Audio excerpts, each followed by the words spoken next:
I didn't understand the power of time until the day life forced me to. I was 19, full of confidence, full of energy, and full of the dangerous belief that tomorrow was always guaranteed. Time. I thought I had plenty of it. I wasted hours like they were nothing. I slept through mornings, scrolled through afternoons, drifted through evenings, and wondered why my life wasn't moving. But everything changed the day I met Mr. Dawes. He was an old man who owned a dusty little repair shop at the corner of my street. Watches, clocks, hourglasses. His shop was filled with things that ticked, chimed, and reminded the world that time never stops. I always walked past without noticing him, until the day I stepped inside, searching for shelter from an unexpected storm. The door creaked behind me. The room smelled like old books and warm wood. Clocks of every shape and size were ticking in perfect chaos. "Ah," the old man said, not even looking up. "Someone finally visits for more than a quick glance." I smiled awkwardly, just waiting for the rain to stop. He nodded, polishing an antique pocket watch with gentle, almost sacred care. "People always wait," he said quietly, "but they rarely ask themselves what they're waiting for." I didn't reply, but something about his tone made me stay. He closed the watch and held it up to the light.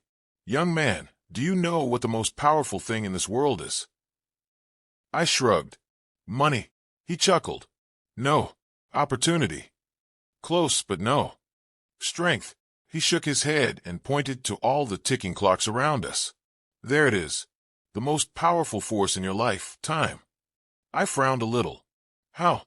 He leaned forward, placing the pocket watch gently in my palm.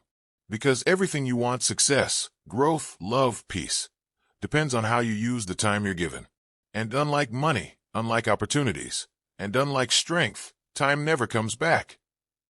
A clock chimed behind us, loud, sharp, echoing. It felt like the room paused with it. Mr. Dawes continued, "Young people often treat time like a river that will never dry. But listen to me, there comes a day when you look back and realize the river has become a puddle." Something about those words slid under my skin. "There are 3 rules about time," he said. He raised one finger. "First, time is neutral. It doesn't love you. It doesn't hate you. It simply moves." Second finger. "Second, time rewards those who use it well and punishes those who waste it." Third finger. "And third, every minute you waste becomes a regret waiting for you in the future."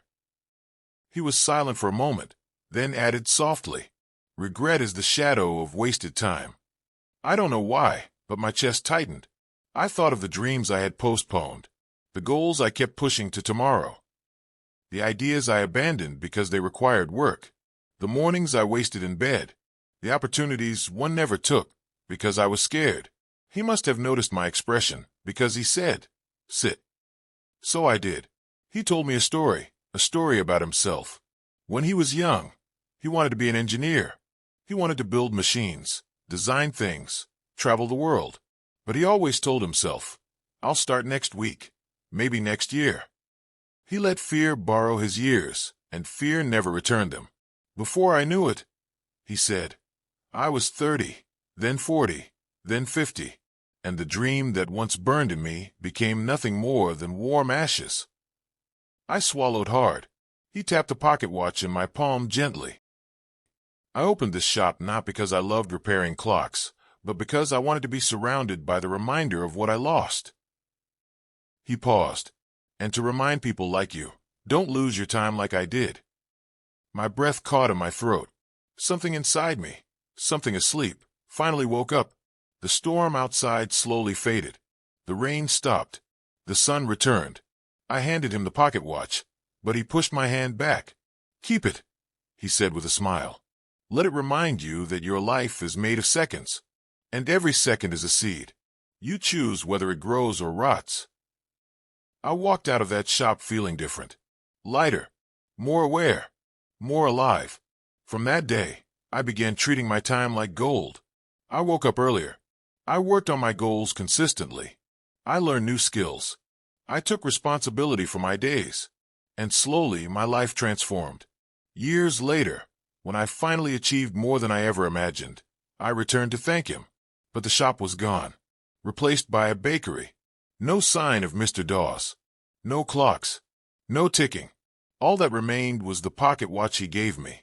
And every day, when it ticks in my hand, it whispers the truth that changed my life. Time is power. Time is life. Time is your greatest gift. Use it before it uses you. Time is the one gift we can never earn back, and the one resource we often take for granted. If today's story touched you, let it be a gentle reminder. Your future is shaped by what you do with the minutes you still have. Honor your time. Protect it. Use it with purpose.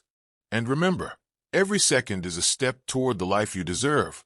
If this story inspired you, don't leave without joining this growing family.